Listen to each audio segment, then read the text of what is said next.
Audi A4, дизел, внесен от Германия, каран в България няколко години.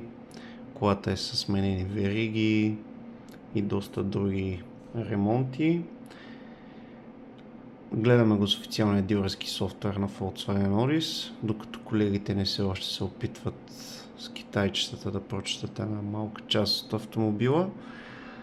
Автомобила го хванахме, че има манипулиран пробег на табло 239 000, реални 401.